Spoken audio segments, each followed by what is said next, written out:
राहुल जी, आपका स्वागत है। जैसा कि मैंने आपको कहा है, हमारे पास 35 या 40 मिनट हैं। राहुल जी आपसे सवाल लेंगे, पर उसके पहले 2-3 मिनट वो कुछ बोलना चाहते हैं। एक ओपनिंग वक्तव्य होगा उनके ओर से। राहुल जी। धन्यवाद। अब भारत जोड़ो यात्रा के 4 महीने से ज़्यादा हो गए हैं।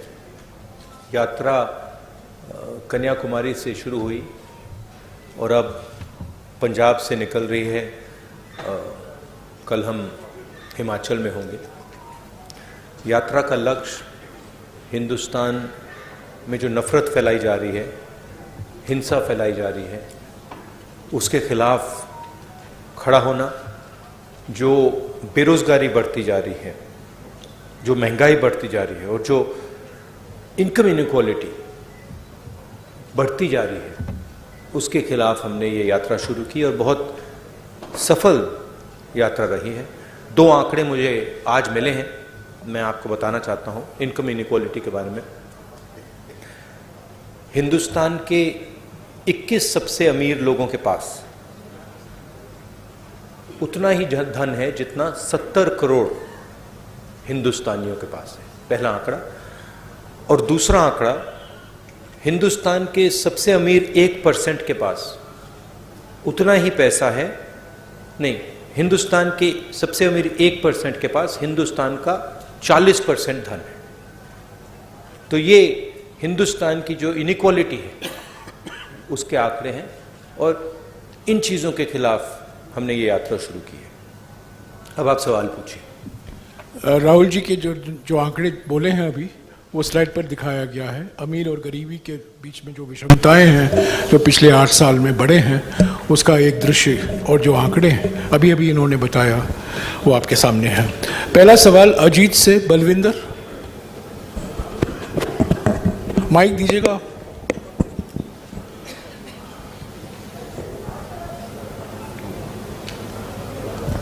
अगर बलविंदर नहीं है, जगबानी से विजय नागला।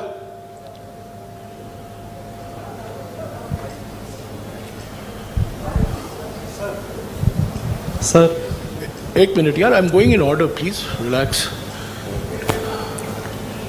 सर, जो आपका प्रयास है लोगों को जोड़ने का, वो एक प्रशंसनीय कदम है। और मैं चाहता हूं कि जो ईवीएम पर जो लोगों में धारणा है कि ईवीएम के कारण कांग्रेस पुनः सत्ता में नहीं आ सकती, क्या आप ईवीएम पर भी कोई फैसला लेना लोगे, ऐसा कि जिससे लोगों के जो धारणा बनी हुई है कि ईवीएम, जब तक ईवीएम रहेगी कांग्रेस कभी सत्ता में वापस नहीं आ सकती?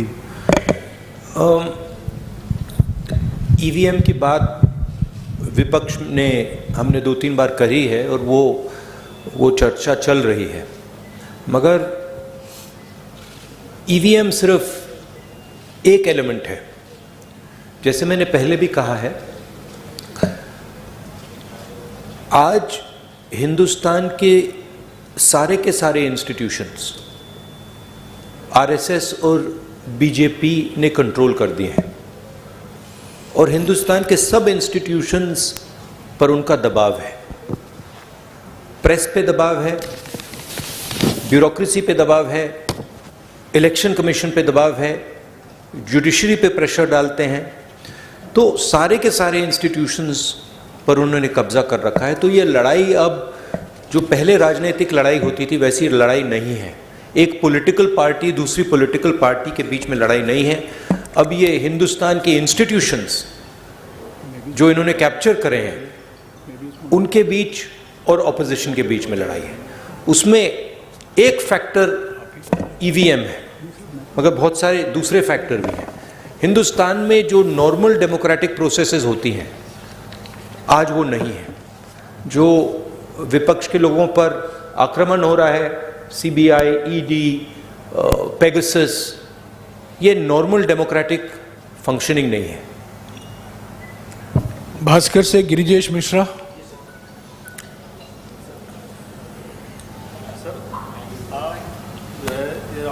आप कहते रहे कि यह यात्रा सियासी नहीं है, नफरत, बेरोजगारी। आप राहुल जी कहते रहे हैं कि यह यात्रा सियासी नहीं है, नफरत, बेरोजगारी और महंगाई के खिलाफ है। ऐसे में अचानक सीएम मान को सुझाव देने की क्या जरूरत पड़ गई? क्या यह माना जाए कि 10 जनपद की दखल आने वाले समय में राज्यों में कम होगी? ये आपका सवाल है या किसी और ने लिखा आपके लिए? मैं पूछ रहा हूँ, पढ़ पढ़ के देख रहे हैं आप। पता नहीं किसने आपको पूछा हो। देखिए, मैंने सीएम को जो पंजाबी कल्चर है, जिसको मैं अच्छी तरह समझता हूँ, जो पंजाबी हिस्ट्री है, उसके बारे में मैंने उनको प्यार से बताया है। पंजाब को पंजाब से ही चलाया जा सकता है, ये हिस्टोरिकल फैक्ट है, ये कोई नई बात नहीं है। और अगर पंजाब को दिल्ली से चलाया जाएगा तो पंजाब के लोग उसको एक्सेप्ट नहीं करेंगे और रिएक्ट करेंगे। ये राजनीतिक बात नहीं है, ये फैक्ट है। अमर उजाला से सुरेंद्र ये पाल। जो पंजाबी प्राइड है, जो पंजाबी सेल्फ बिलीफ है, कॉन्फिडेंस है, प्राइड है, वो इस चीज को कभी एक्सेप्ट नहीं करेगी। और इसको हमने जनरली कांग्रेस पार्टी में हमने इसको रिस्पेक्ट किया है। अमर उजाला से सुरेंद्र पाल। राहुल जी, मेरा आपसे सवाल है कि कुछ दिन पहले केंद्रीय गृह मंत्री अमित शाह जी ने कहा है कि हम 1 जनवरी 2024 में राम मंदिर जो है भक्तों के लिए खोल देंगे। तो एक फिर वो देश जो है 2024 में चुनाव भी है, polarisation, definitely they will take advantage for the polarisation of vote, जैसे आपकी और आपकी टीम कहती है। How will you face that wave and what is your strategy?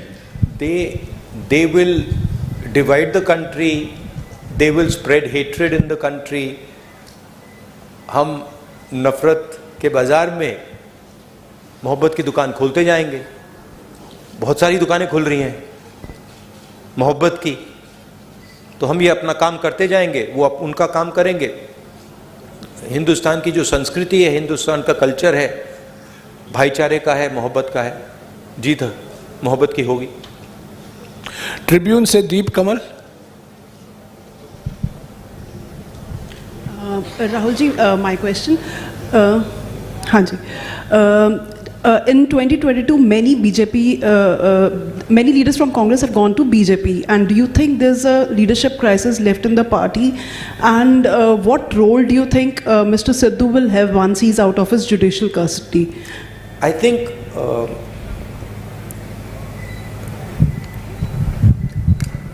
my experience is pretty much anybody who goes to the BJP goes there because of a particular type of pressure. Okay, it's a hidden pressure, you can call it. It is generally a result of, pressure from the CBI, pressure from the ED, pressure from cases, pressure from corruption. So we are quite happy that these type of people are not in the party anymore.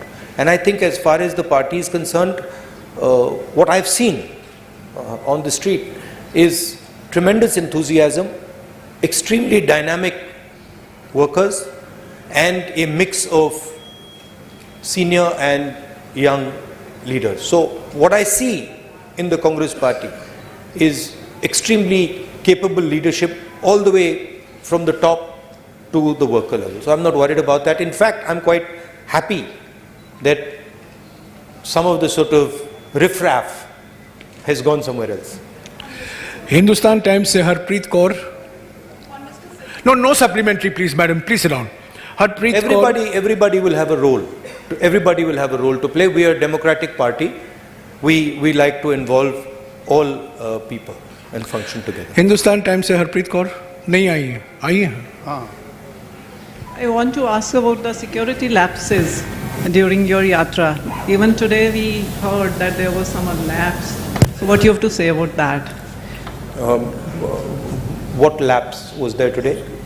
Somebody came from the crowd? Someone came to hug me. I don't know why you're calling that a lapse. I think the person was, he was checked by the security people. He was a bit overexcited. It's not a problem. It happens quite often. The PCC president has already issued a statement on this incident, which you call a lapse. It's not a lapse. Indian Express, Navjeevan Gopal. There's quite a lot of enthusiasm in the yatra. Many people get overexcited, and that was a case where he was a bit extra charged up. So there's no problem. It's happened many, many times before. I wouldn't call that a security lapse. Indian Express and Navjeevan Gopal. Hi. Opposition parties like Akali Dal, they are raising questions on your visit. I mean, they want you to apologize for the 84 thing, Operation Blue Star and riots. What do you have to say on this?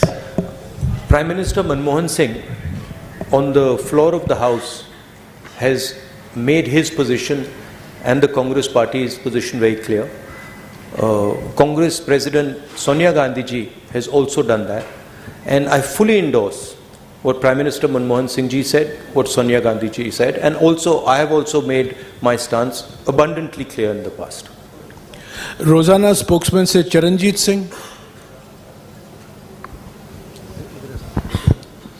Sir किसानों की बात करते हैं, 3 खेती कानून आए, ठीक है, वो वापस ले लिए मोदी जी ने, लेकिन अगर किसानों की आय कम हो रही है, अगर दुगनी नहीं हुई 22 तक, तो आपको क्या लगता है कि किस चीज में समर्था है कि जो किसानों की आय को आगे लेके जा सकती है, और इसका हल क्या था? देखिए, किसानों पर नॉन स्टॉप आक्रमण हो रहा है, और एक जगह से नहीं हो रहा है, मल्टीपल एंगल से हो रहा है,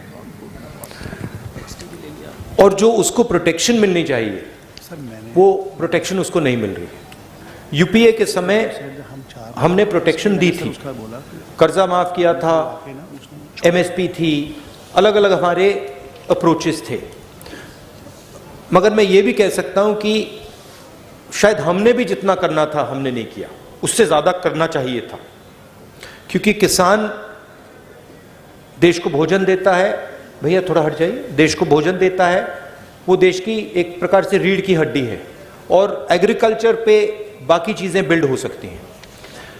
तो चाहे हमारी यहां सरकार आए, चाहे यूपीए जैसी सेंटर में हमारी सरकार आए, किसान will be our central focus, उसकी हम प्रोटेक्शन करेंगे। हमने न्याय योजना की बात की थी, जो मिनिमम इनकम गारंटी सबसे गरीब लोगों के लिए, वो किसानों को, गरीब किसानों को मिलेगी। तो हमारा विजन एग्रीकल्चरल सेंट्रिक है, और हम चाहते हैं कि एग्रीकल्चरल सेक्टर में टेक्नोलॉजी जाए, कोल्ड चेन्स बने, एग्रीकल्चरल स्ट्रक्चर में जॉब्स क्रिएट हों। तो हमारी स्ट्रेटजी का सेंट्रल पीस है। प्राइम एशिया से नंदप्रीत सिंह। राहुल जी, आपने इस यात्रा के दौरान सबसे बड़ा अटैक एक तो बीजेपी पे किया है और दूसरा मीडिया पे किया है, फोर्थ पिलर है डेमोक्रेसी का। इस पे मेरा सवाल ये है कि मान लीजिए कांग्रेस सत्ता में आती है और आप प्रधानमंत्री बन जाते हैं, तो जो ये नेशनल टीवी पे जो आजकल जिसको आप गोदी मीडिया का नाम देते हो, तो उस पर हिंदू मुस्लिम का एक चलता है, आपस में आप बोलते हो कि भारत को बांट रहे हैं वो, तो क्या आप उस पर रोक लगाएंगे? और क्या आप बोल रहे हो कि मीडिया गुलाम है, क्या आप भी उनको अपना गुलाम बना लोगे फिर?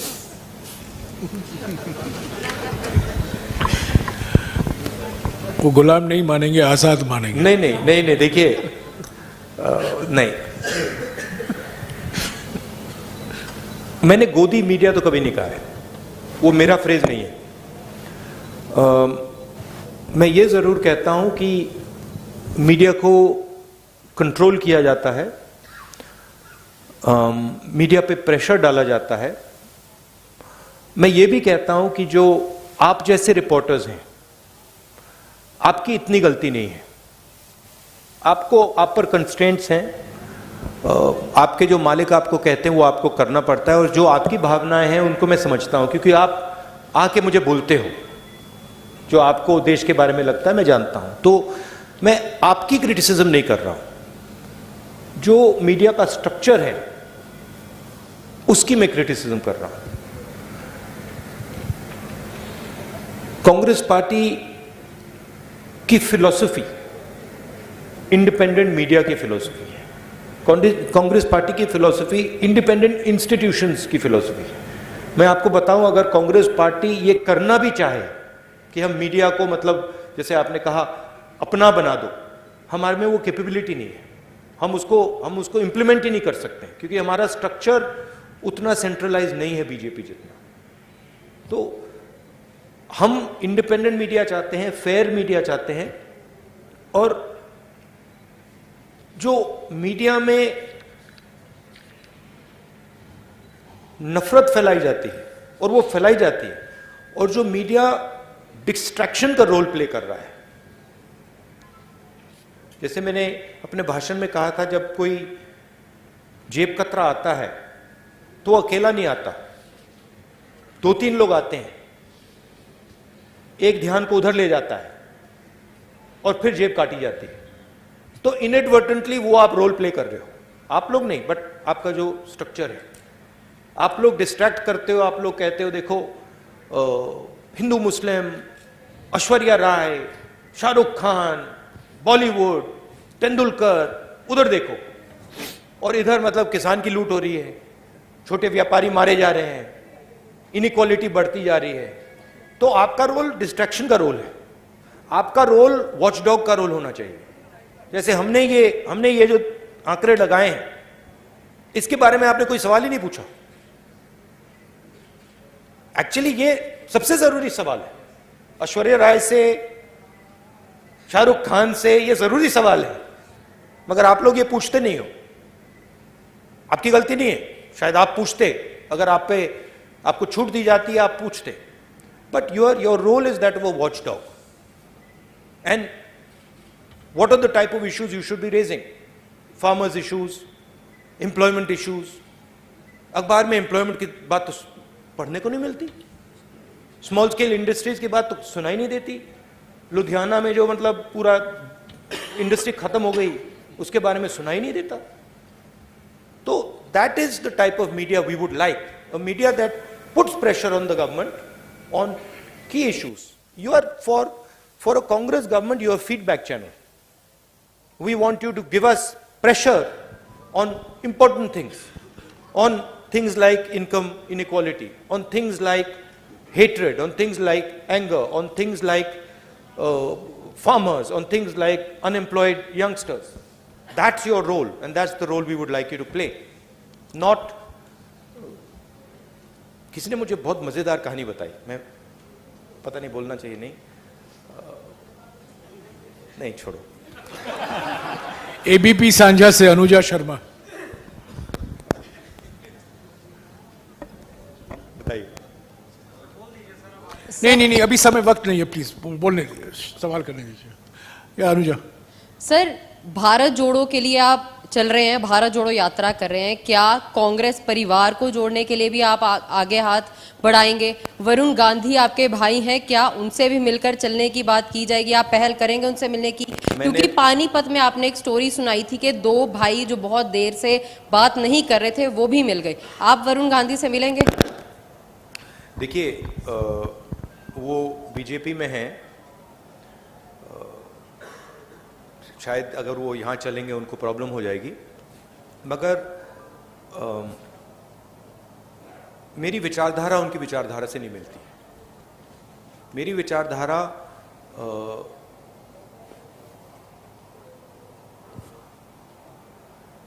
मैं आरएसएस के ऑफिस में कभी नहीं जा सकता। आप मेरा आपको गला काटना पड़ेगा पहले, मैं नहीं जा सकता। और मेरा जो परिवार है उसकी एक विचारधारा है, उसका एक थॉट सिस्टम है, थिंकिंग सिस्टम है। और जो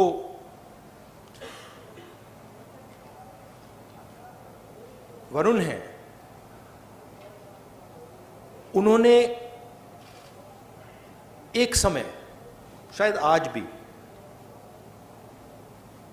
उस विचारधारा को अपनाया और उस विचारधारा को अपना बनाया। तो मैं उस बात को एक्सेप्ट नहीं कर सकता। मैं जरूर प्यार से मिल सकता हूं, गले लग सकता हूं, मगर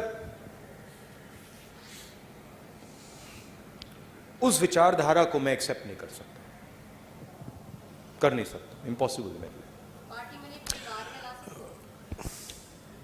वो अलग रिश्ते होते हैं, बट मेरा पॉइंट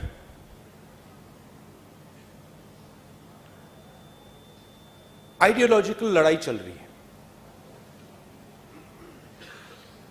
सालों पहले मैंने फिरोज से कहा कि उसने मुझे कहा कि आरएसएस देश में बहुत अच्छा काम कर रहा है, और मैंने कहा कि देखिए, आप अपने परिवार की हिस्ट्री जो है उसको आप थोड़ा पढ़िए और उसको आप समझिए, क्योंकि जो आपने मुझे बोला है, अगर आपने अपने परिवार की विचारधारा समझी तो आप ये कभी नहीं बोल सकते मुझे। पंजाब तक से अर्शदीप, बट कोई नफरत या ऐसी कोई बात नहीं है। जनेंद्र प्लीज, पंजाब तक से अर्शदीप। सत श्री अकाल सर, ड्रग्स पंजाब में एक बड़ा इशू है। 2017 में कांग्रेस ने इस पे बड़ा वादा किया, लेकिन पूरा नहीं हुआ, उम्मीदें टूटी, घर बर्बाद हो रहे हैं, अभी भी यही सिचुएशन है। तो अब दोबारा से पंजाब के लोगों को कैसे यकीन दिलाना चाहते हैं कि कांग्रेस जो है इस इशू पर काम करेगी? नहीं, सबसे पहले हमने सरकार में ड्रग्स में काफी काम किया। पंजाब की मेन इशू अनएम्प्लॉयमेंट की इशू है, और जो किसानों को डिस्ट्रेस हो रहा है वो 2 सेंट्रल इश्यूज हैं, और उसमें से ड्रग्स की इशू पैदा होती है। तो अगर ड्रग्स से डायरेक्टली तो लड़ना है और लड़ा जाएगा, मगर जब तक हम अनएम्प्लॉयमेंट इशू को एड्रेस नहीं करेंगे, किसानों में जो डिस्ट्रेस है उसको एड्रेस नहीं करेंगे, तब तक ड्रग्स प्रॉब्लम भी एड्रेस नहीं होगा। तो कंबाइन तरीके से करके ये काम किया जा सकता है। पंजाब को, सचमुच में पंजाब को एक नए विजन की जरूरत है, और अगर मेरी पंजाब की सरकार के बारे में शिकायत है तो वो है कि उन्होंने पंजाब ने उनको एक अपॉर्चुनिटी दी, अपॉर्चुनिटी पंजाब को विजन देने की दी, और सरकार पंजाब को विजन दे नहीं पा रही है। मैं पूछ रहा हूं लोगों से कि भाई आम आदमी पार्टी ने क्या किया, क्या विजन दिया, तो उसका मतलब, और मैं कांग्रेस के लोगों से नहीं पूछ रहा हूं, मैं आम लोगों से पूछ रहा हूं, क्या मतलब आपको क्या लगता है? और रिस्पॉन्स यूनिवर्सली आ रहा है कि जो हमारी एक्सपेक्टेशन थी वो तो पूरी नहीं हुई, और ये मतलब बातें करते रहते हैं, मगर कोई पंजाब को जो विजन मिलना चाहिए वो नहीं मिला है। तो रियली जब कांग्रेस पार्टी की यहां सरकार आए, एक लॉन्ग टर्म विजन पंजाब के लिए देना पड़ेगा, और उसमें किसान और जो हमारे स्मॉल एंड मीडियम इंडस्ट्रीज हैं वो सेंट्रल होना पड़ेगा। इंडिया टीवी से पुनीत शर्मा।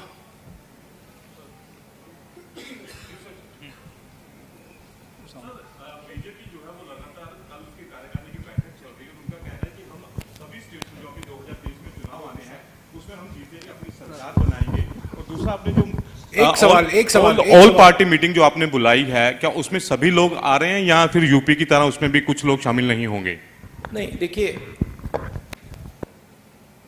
बीजेपी ये तो नहीं कहेगी कि हम सब चुनाव हारेंगे, उनको तो यही कहना है कि हम सब चुनाव जीतेंगे, उनकी तो और कोई चॉइस नहीं है। बट जो देश में माहौल तैयार हो रहा है, जो खास तौर से जो इकोनॉमिक डिस्ट्रेस है, जो अनएम्प्लॉयमेंट है, जो प्राइस राइज है, उससे बीजेपी को जबरदस्त चोट लगेगी। That is abundantly clear. और मैं मतलब निकला हूं, सड़क पे चलकर निकला हूं, मध्य प्रदेश से मैं निकला हूं, बाकी स्टेट से, कर्नाटक से, ये तो क्लियर है कि बीजेपी के खिलाफ काफ़ी गुस्सा है। सनमार्ग से कनिका।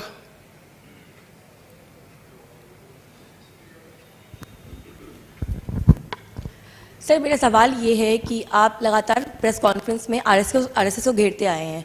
आरएसएस द्वारा अभी मोहन भागवत ने एक बयान दिया 2024 के चुनाव से पहले, उन्होंने कहा कि भगवा ही हमारी पहचान है। तो इस बयान को आप किस तरह से देखते हैं? नहीं, जैसे मैंने कहा,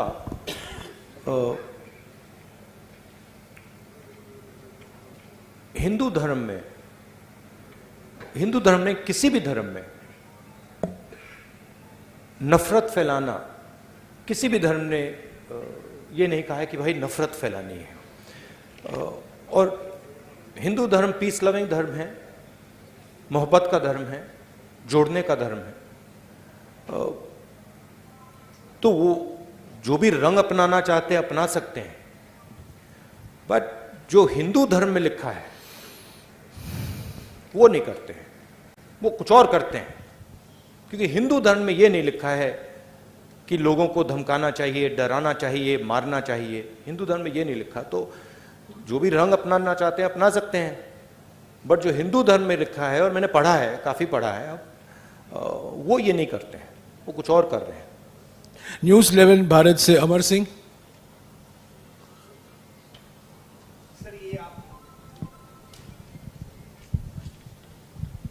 सर, ये यात्रा आप कर रहे हैं और एक रिपोर्ट में ये कहा गया कि पूरे विश्व में सबसे ज़्यादा गरीब लोग जो है हिंदुस्तान में हैं, और आपके ओपनिंग रिमार्क में भी था कि अमीर लोग अमीर होते जा रहे हैं और गरीब लोग गरीब होते जा रहे हैं। क्या आप या आपकी सरकार आएगी तो इस पर कुछ करेंगे आप लोग, या फिर कोई ऐसा होगा कि जो पैरेलल हो जाए? नहीं, हमारी जब सरकार थी हमने रिकॉर्ड लोगों को, इस देश में रिकॉर्ड लोगों को गरीबी से निकाला था। Record, what was the exact number Jairam? How many crore? 20 crore. 20 crore लोगों को हमने गरीबी से निकाला था, यूपीए की सरकार ने। उन लोगों को नरेंद्र मोदी जी ने वापस गरीबी में डाल दिया है। तो हमारी पॉलिसीज हिंदुस्तान को इकोनॉमिकली आगे बढ़ाने की होती हैं, मगर हमारी पॉलिसीज गरीब लोगों की रक्षा करने की भी होती हैं। चाहे वो मनरेगा हो, चाहे वो भोजन का अधिकार हो, चाहे वो ज़मीनी अधिकरण बिल हो, न्यामगिरी ट्राइबल राइट्स हो, तो हम प्रोटेक्ट करके लोगों को, देश को आगे ले जाते हैं। और मुझे लगता है कि हिंदुस्तान के सामने सेंट्रल प्रॉब्लम अनएम्प्लॉयमेंट का प्रॉब्लम है। जो स्मॉल और मीडियम इंडस्ट्रीज पर आक्रमण हो रहा है, जो किसानों पर आक्रमण हो रहा है, इसके कारण बेरोजगारी बढ़ रही है। तो हमें एक किसानों के लिए, स्मॉल और मीडियम बिजनेसेस के लिए की रक्षा करनी पड़ेगी और उनको बढ़ावा देकर ये जो बेरोजगारी है इसको मिटाना पड़ेगा। पंजाब टुडे से राजेंद्र सिंह।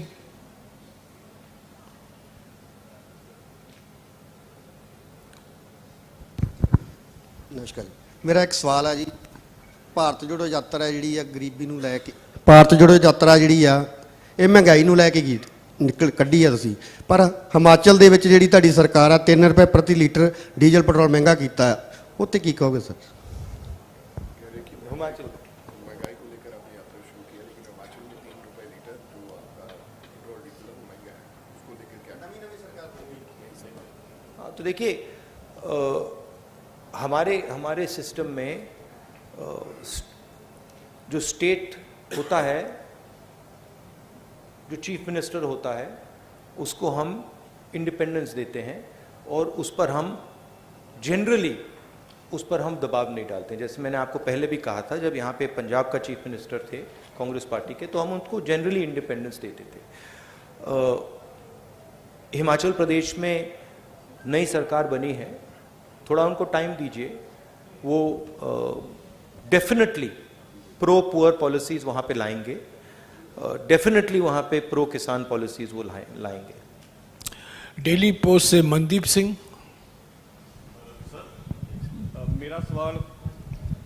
ਮੇਰਾ ਸਵਾਲ ਪੰਜਾਬ ਦੀ ਲੀਡਰਸ਼ਿਪ ਦੇ ਨਾਲ ਹੈ। 2022 ਦੀਆਂ ਵਿਧਾਨ ਸਭਾ ਚੋਣਾਂ ਦੇ ਵਿੱਚ ਤੁਸੀਂ ਚਰਨਜੀਤ ਚੰਨੀ ਹੋਣਾ ਨੂੰ ਮੁੱਖ ਮੰਤਰੀ ਐਲਾਨਤਾ ਸੀ, ਤਾਂ ਇੱਕ ਟਾਈਮ ਤੇ ਲੱਗਿਆ ਵੀ ਸੀਗਾ ਕਿ ਇਹ ਸਰਕਾਰ ਰਿਪੀਟ ਹੋ ਸਕਦੀ ਹੈ, ਪਰ ਜਦੋਂ ਵੀ ਚਰਨਜੀਤ ਚੰਨੀ ਕੋਈ ਫੈਸਲਾ ਲੈਂਦੇ ਸੀਗੇ ਤਾਂ ਨਵਜੋਤ ਸਿੰਘ ਸਿੱਧੂ ਸ਼ਾਮ ਨੂੰ ਉਸੇ ਫੈਸਲੇ ਦੇ ਖਿਲਾਫ ਇੱਕ ਪ੍ਰੈਸ ਕਾਨਫਰੰਸ ਕਰਦੇ ਸੀਗੇ। ਚਰਨਜੀਤ ਚੰਨੀ ਵਰਸਸ ਨਵਜੋਤ ਸਿੰਘ ਸਿੱਧੂ ਉਦੋਂ ਦੇਖਣ ਨੂੰ ਮਿਲਿਆ।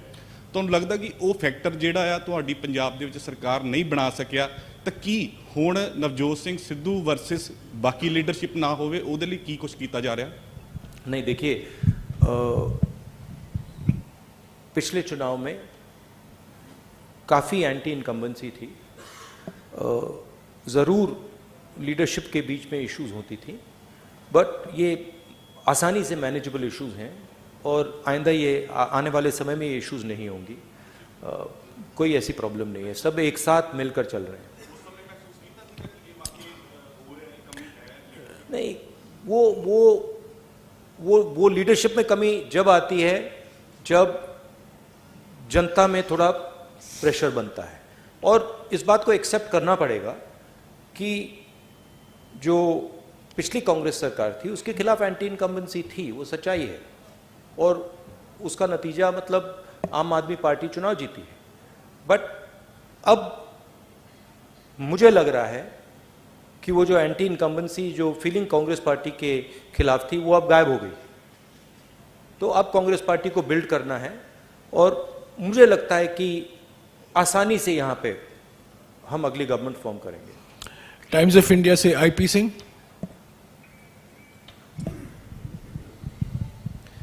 Yeah, Mr. Gandhi, it seemed that you were trying for, you spoke about Punjab, the Punjabi pride and its history. At the same time, it appeared that you were trying for reconciliation. Punjab and Sikhs had a bitter past with Congress and vice versa. You appear to be doing something to attempting a reconciliation. Would you do that, or do you think enough has been done for that reconciliation? Look, it's not. It's a question of affection. I have tremendous affection. I would even go further than affection and say I have tremendous love and affection for the people of Punjab, and in particular the Sikh community. Okay, so reconciliation is a small word. I have love and affection for the people of this state, and I have huge respect for the Sikh community, what they have done and what they're going to do in the future. It's an emotional statement, right? I think India would not be India had it not been for the Sikh community. You play a central role here. In many ways, you're a part of the backbone of this country, and that is something that I value tremendously. Newsbeen से Shalu Sharma, please. 5 minutes, 5-6 minutes. Hello sir, Shalu Sharma from Newsbeen. Sir, मेरा सवाल ये है कि क्या 3200 kilometre चलने के बाद राहुल गांधी नफरत की दीवार में सेंध लगाने में कामयाब हो पाए? ज़रूर हुए, और बहुत कुछ सीखने को मिला, बहुत कुछ देखने को मिला। अभी यात्रा ख़त्म नहीं हुई है, मगर यात्रा तो काफ़ी सक्सेसफुल रही है, और मुझे ये देखकर बहुत खुशी हुई कि इस देश में लाखों करोड़ों लोग जो बीजेपी की नफ़रत भरी आइडियोलॉजी है उसको एक्सेप्ट ही नहीं करते हैं, और मोहब्बत की बात करते हैं, रिस्पेक्ट की बात करते हैं, भाईचारे की बात करते हैं। तो ज़रूर एक बीजेपी ने देश के सामने एक विजन रखा है, नफरत भरा हुआ विजन रखा है। यात्रा ने एक और दूसरा विजन दिखा दिया है। यात्रा ने देश को, और देश ने एक्सेप्ट भी कर लिया है कि दो विजन है हिंदुस्तान के, एक नफरत भरा, उसको एरोगेंट, अहंकार से भरा, और दूसरा मोहब्बत का, इज्जत का, रिस्पेक्ट का, भाईचारे का। वो तो क्लियर है, और इस यात्रा ने वो बहुत अच्छी तरह डेमोन्स्ट्रेट किया है। यात्रा में आपको नफरत नहीं दिखेगी। आप चलिए हमारे साथ, आपको कहीं नफरत दिखी? कहीं आपको मतलब किसी को मारते हुए आपने देखा? नहीं, सवाल नहीं उठता।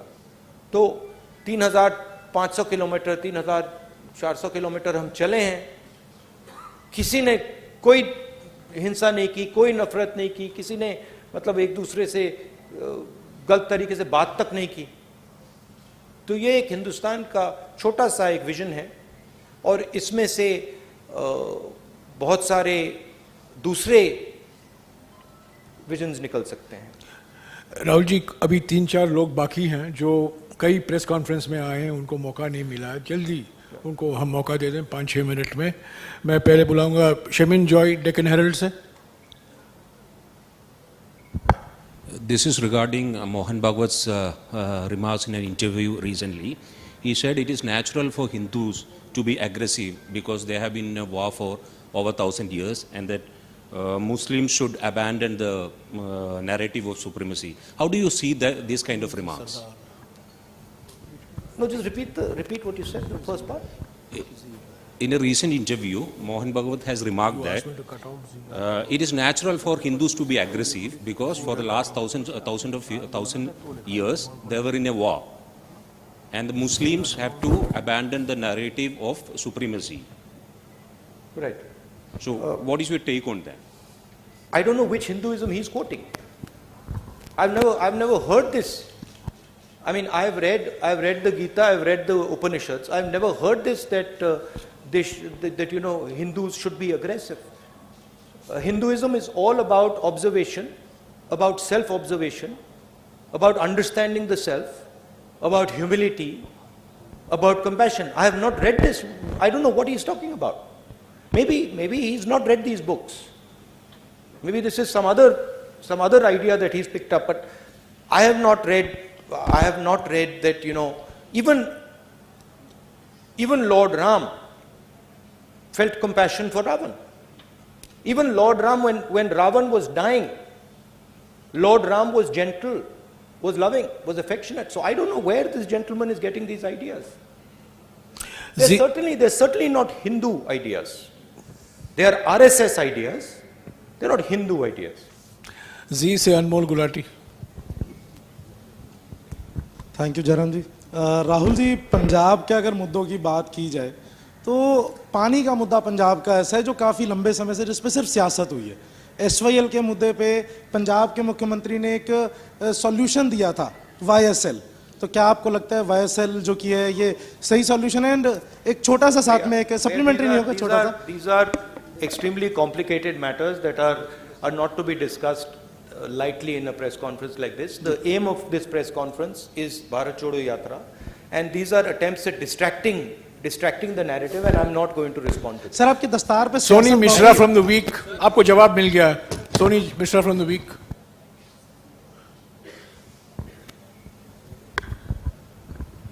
Hi. The yatra is about to reach its culmination, so I wanted to ask you, changed you and your party? I don't know.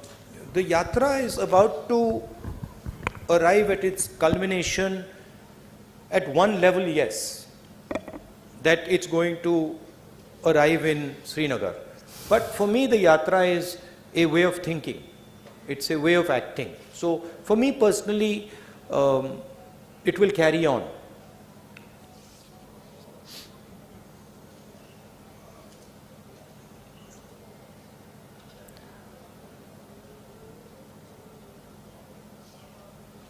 For me, walking across this country has been an extremely humbling experience. It's one thing as a politician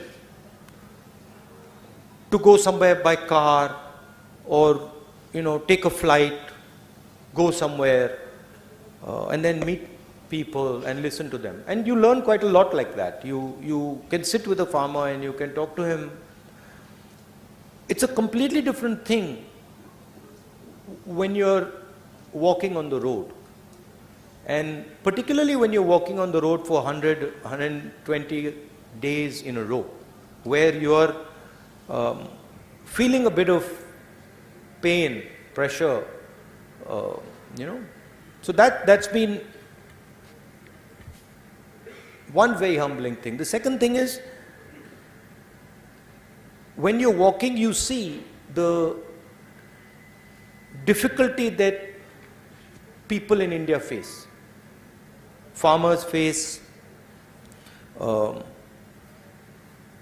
unemployed youngsters face, laborers face, small and medium businesses face. And the thing that has amazed me is the amount of resilience our country has. I just cannot even believe the amount of strength and resilience that our people have. The other day I made a statement that, I don't think the West can take on the Chinese. And I made that statement after seeing our country. The amount of pressure our people can take with a smile, no problem. It's completely mind-blowing, mind-boggling. And so for me, it's a tragedy that we are wasting this potential. It's a tragedy that, 1% of India owns 40% of the assets of this country. It's a tragedy, one, because it's unfair. But two, because you're stifling the growth of this country.